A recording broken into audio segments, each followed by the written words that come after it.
দেখেন কতটা বোকা হলে ফিগার বলে দেয় 626 জন।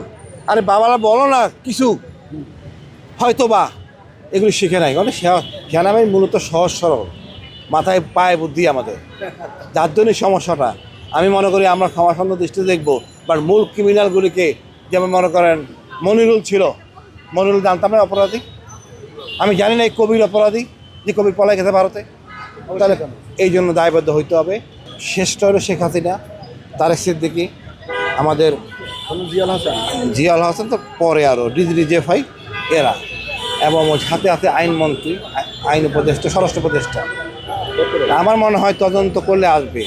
এই অফিসার যে 15 জন, এদেরকে বহুবার জিজ্ঞেস করা হয়েছে কেন করছেন, কে করছেন, তারা কোঅপারেট করে নাই। আপনারা দেখবেন না তো গুম কমিশনের যে রিপোর্টটা, কতটা অসহযোগিতা হয়েছে। এর মধ্যে তারা এইটুকু করতে পারছে, ঘাটটা ধরতে পারছে, আমার বিশ্বাস সব বেরোবে। আমি তো জানতে চাই কে আমার গায়ে হাত দিছে, আমি জানতে চাই কে আমাকে গ্রেপ্তার করছে। আমি এর চেয়ে মানে এটাকে গর্বের সহিত ধারণ করতেছে সেনাবাহিনীর কিছু অসৎ অফিসার, অর্থাৎ তারাও এখানে জড়িত। তাদের উচিত ছিল হাত পরিষ্কার করা।